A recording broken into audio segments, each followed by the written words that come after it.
नाज़रीन गिरामी अस्सलामु अलैकुम वरहमतुल्लाहि वबरकातुह।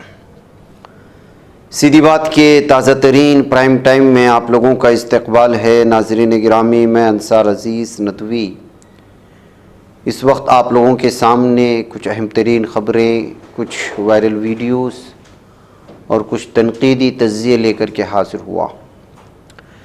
तफ़सीलात में जाने से पहले आप लोगों से जो दरख्वास्त होती है उस पर तवज्जो करने की अपील करूँगा।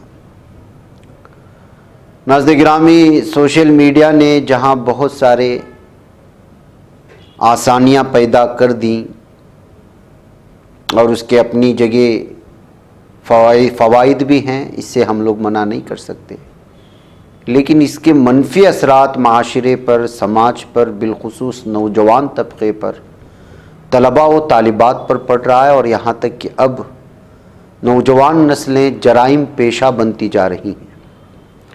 हमने ऐसी कई ख़बरें देखी कि यूट्यूब में देख कर के लोगों ने बंदूक बनाना सीखा, किसी ने बम बनाना सीखा, किसी ने कत्ल करने के गुर सीखे, वग़ैरह वग़ैरह।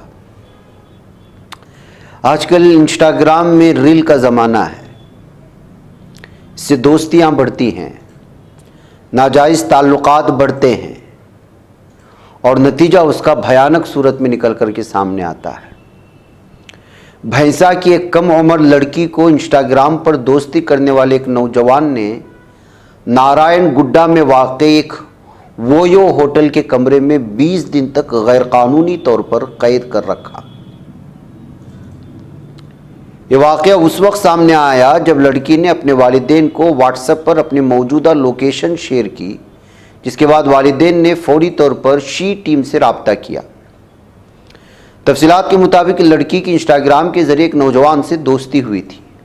नौजवान ने लड़की को हैदराबाद आने पर उकसाया और जब वो शहर पहुंची तो उसे नारायण गुड्डा के एक होटल में रख दिया। 20 दिन तक उसने लड़की को होटल के कमरे में कैद रखा और उसे बाहर निकलने नहीं दिया।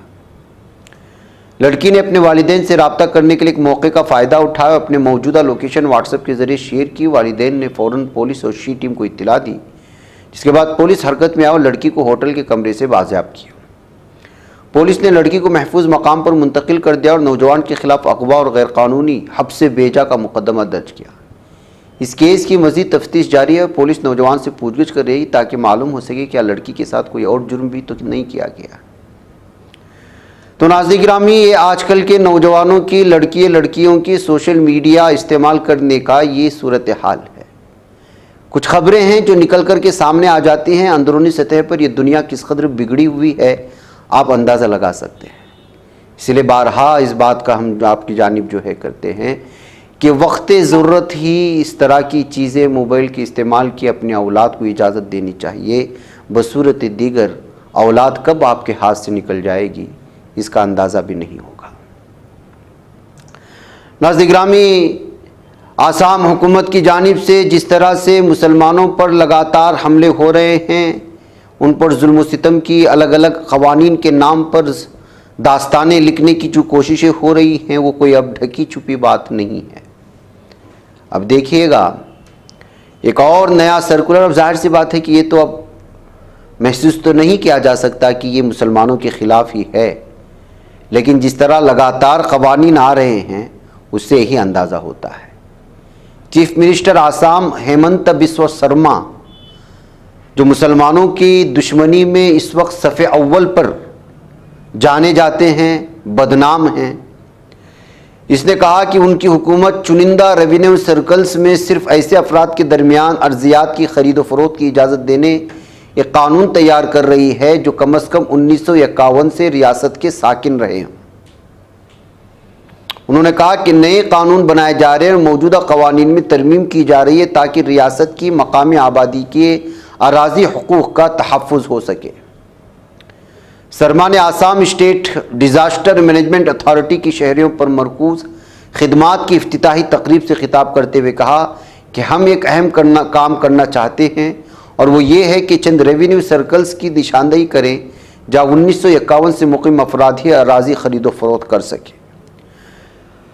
1951 की वोटर लिस्ट या NRC में हों। उन्होंने कहा कि हम मार्च में ये कानून लाएंगे। तो इस तरह से जिनके ख़ानदानों के नाम 1951 की वोटर लिस्ट या NRC में होंगे उन्हीं को चंद सर्कल में, रेवेन्यू सर्कल्स में ज़मीन बेचने की इजाज़त होगी।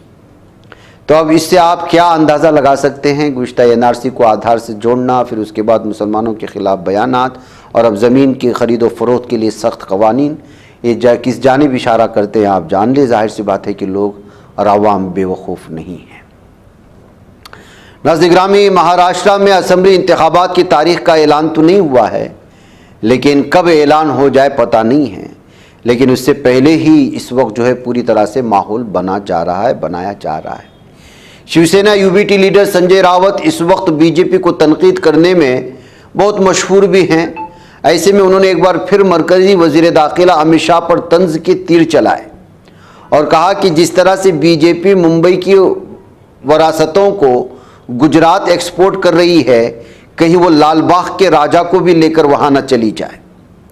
संजय रावत ने अमित शाह के हालिया मुंबई दौरे के ज़िम्न में कहा कि इस बार आए हैं तो लोगों को डर लगने लगा है कि कहीं वो लाल बाग के राजा को गुजरात लेकर के तो नहीं जाएंगे।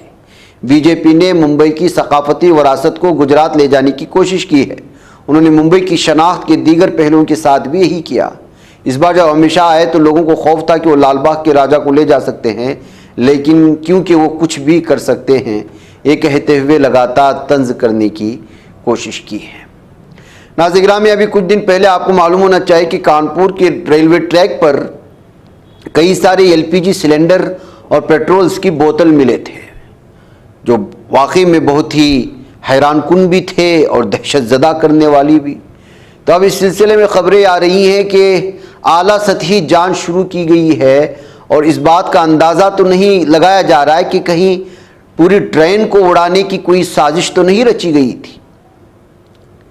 जी हाँ नाज़रीन गिरामी, अब इस सिलसिले में इस मामले की जांच आईबी तहकीकाती ब्यूरो को सौंप दी गई है। इस वाक़े के ताल्लुक से पुलिस ने 10 लोगों को हिरासत में भी लिया है और उससे पूछताछ की जा रही है। अंदेशा जाहिर किया जा रहा है कि रेलवे ट्रैक पर गैस सिलेंडर और पेट्रोल बोतल का मिलना मामूली वाक़या नहीं, ये बराह रास्त किसी बड़ी साजिश का इशारा दे रहा है। रेलवे अफसरान के मुताबिक ऐसा पहली मरतबा नहीं हुआ। उत्तर प्रदेश में गुज़िश्ता कई महीने से रेलवे ट्रैक पर हसास चीज़ें रखकर लगातार ट्रेन पलटने की साजिशें हो रही हैं। ताज़ा वाक़या अनवरगंज फासगंज रेलवे रूट का है। आरपीएफ अफसरान के मुताबिक ब्राजपुर रेलवे स्टेशन से कालंदी एक्सप्रेस ट्रेन तकरीबन 2.5 किलोमीटर आगे चल रही थी कि रेलवे ट्रैक पर रखे एलपीजी गैस सिलेंडर से टकरा गई। इससे जोर का धमाका हुआ। गनीमत रही कि लोको पायलट ने इमरजेंसी ब्रेक लगा दी और बड़ा हादसा टल गया। इसके बाद मौके पर पहुंची जीआरपी और आरपीएफ की टीमों ने जांच की तो पता चला कि रेलवे ट्रैक पर न सिर्फ रसोई गैस का सिलेंडर रखा था, बल्कि वहीं पर पेट्रोल भरी बोतल, माचिस और दीगर आतिशी सामान भी रखे हुए थे। इसका मतलब था कि कोई ना कोई जो है बहुत बड़ा हादसा करवाने की कोशिश हो रही थी, या वो रेलवे के साथ ही छेड़खानी करना चाह रहे थे, या वहां बैठकर के कोई और मंसूबा बना रहे थे। इन तमाम चीज़ों की छानबीन किए जाने की बात कही जा रही है। नाज़रीन गिरामी, पटना में बीजेपी के साबिक डिविजनल सदर का दिन दहाड़े गोले मारकर कत्ल कर दिए जाने के बाद एक बार फिर बिहार में सियासी हलचल मची हुई है। जी हाँ, राजधानी पटना में पीर की सुबह खौफनाक हादसा पेश आया था। बेखौफ जराइम पेशा अनासिर ने बीजेपी के साबिक डिविजनल सदर मुन्ना शर्मा का गोली मारकर कत्ल किया। बताया जा रहा है कि मुलजिमीन मुन्ना शर्मा के साथ लूटपाट करना चाहते थे, लेकिन मुखालिफत करने की वजह से उन्हें गोली मारी। पुलिस ने कत्ल का मामला दर्ज करके जांच की कार्रवाई शुरू कर दी है। शर्मा के गले से चीन छीनने की कोशिशें हो रही थी। इसका सियासत से या सियासी दुश्मनी से कोई ताल्लुक नहीं है, ये पुलिस का मानना है। नाज़रीन गिरामी, जब कभी भी राहुल गांधी अमेरिका जाते हैं तो सुर्खियां बटोरते हैं। इस मरतबा उनके एक बयान को लेकर के बीजेपी लगातार उन पर हमलावर हैं, लेकिन बहुत सारी चीज़ें उन्होंने यहाँ पर पते की भी की है। रायबरेली के रुकने पार्लियामेंट राहुल गांधी 3 रोज़ा दौरे पर अमेरिका पहुँच गए। वो सबसे पहले टेक्सास गए, जहाँ उन्होंने यूनिवर्सिटी के तलबा से मुलाकात की, उनसे कई मसाइल पर बात की। इसी गुफ्तगू के दौरान राहुल गांधी ने भारत में बढ़ती हुई बेरोजगारी, चीन की पैदावारी ताकत और नफरत की सियासत के बारे में तफसील से भी बात की।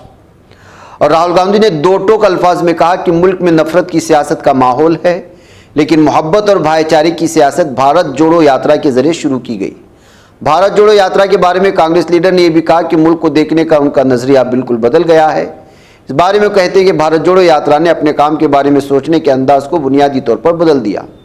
मैं कहूँगा कि इसने सियासत को देखने का अंदाज, जिस तरह अपने लोगों को देखता हूँ, उनके साथ बातचीत करने, उनकी बातें सुनने का अंदाज़ा बिल्कुल बदल दिया है। इस सफ़र में सिर्फ मैं ही नहीं हूँ, बहुत ही लोग शामिल हैं।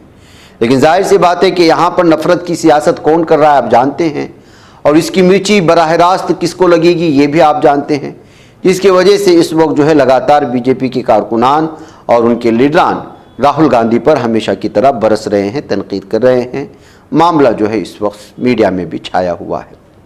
बांग्लादेश की अबूरी हुकूमत ने दुर्गा पूजा के दौरान मुमकिना मजहबी फसाद और इश्तियाल अंगेजी से निपटने के लिए सख्त इक़दाम करने का ऐलान किया है। हुकूमत ने इस बात की ज़मानत दी है कि हिंदू कम्युनिटी अपने त्यौहार को अमन व अमान के साथ मनाने में कामयाब रहेगी, और इसके लिए उन्होंने मदरसे के बच्चों की एक टीम भी बना दी है। हुकूमत ने मंदिरों की हिफाजत के लिए मदरसों के तलबा को तैनात करने का फ़ैसला किया है।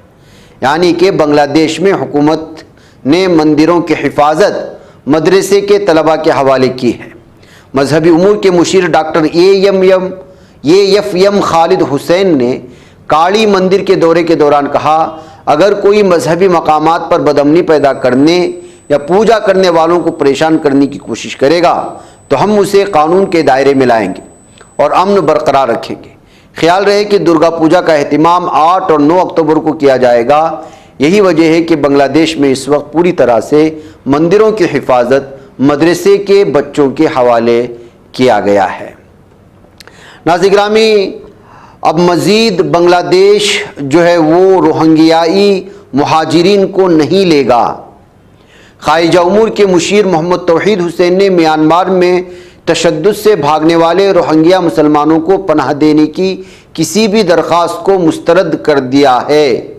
अलग अलग ज़राए से मिलने वाले ख़बरें और ढाका ट्रिब्यून के मुताबिक उन्होंने इतवार के रोज़ मुल्क में दाखिल होने वाले 12,000 से ज़्यादा रोहिंग्या और सरहद पर 50,000 से ज़्यादा मुंतशिर अफराद के बारे में हुकूमत के मौक़िफ़ के सवाल का जवाब देते हुए कहा, हम बिल्कुल वाज़ेह हैं कि हम एक और रोहिंग्या को भी पनाह देने के लिए तैयार नहीं। कुछ अब भी दाखिल हो रहे हैं और हम उन्हें ज़्यादा से ज़्यादा रोकने की कोशिश कर रहे हैं।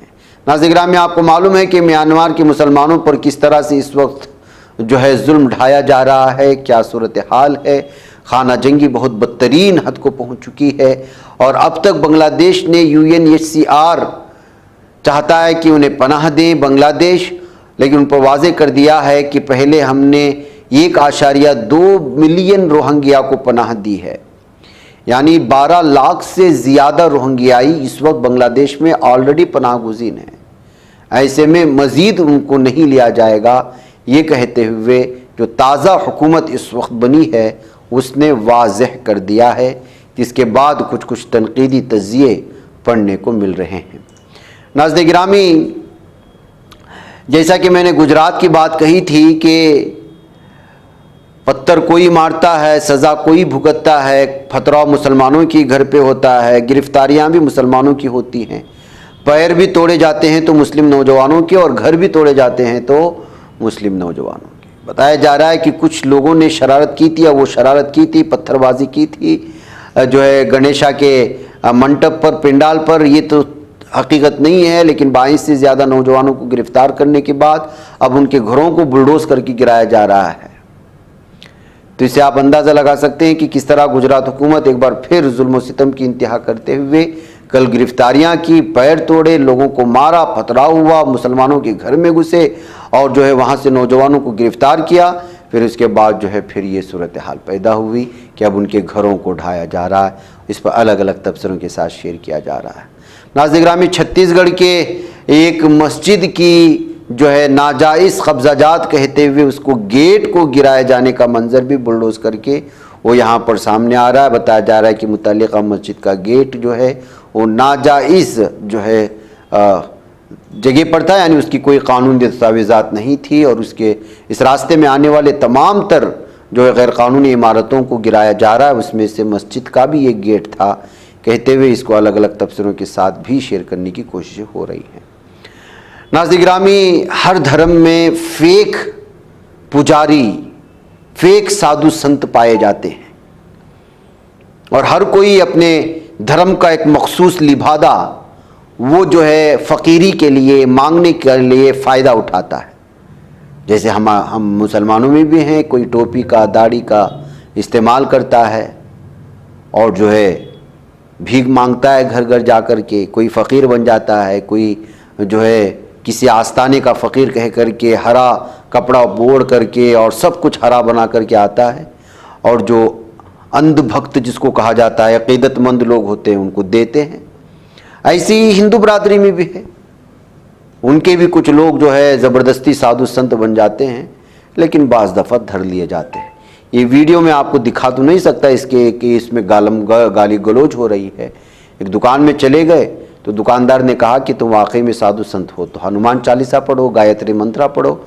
अब वो ठगाता रहा, कहता रहा कि आप पहले चाय बोलो, चाय पियेंगे, फिर हनुमान चालीसा पढ़ेंगे, गायत्री मंत्र पढ़ेंगे, और उसके बावजूद कहता रहा कि सब कुछ होगा, आपको पैसे भी दिए जाएगा, पढ़े। लेकिन वो पढ़ नहीं पाए, कोई और चीज़ पढ़ना शुरू किया।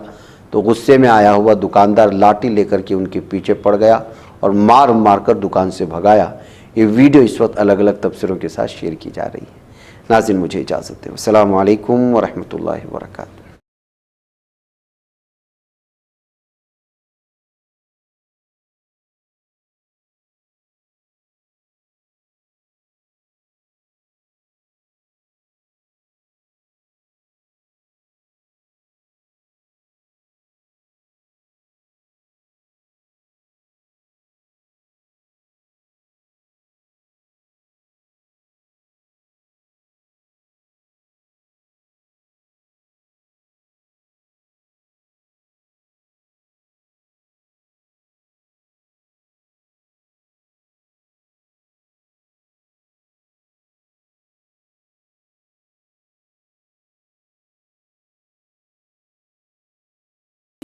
बच पाता है कोई सहाफ़ी की निगाहों से, मिलाता है ये लोगों को मोहब्बत की पनाहों से।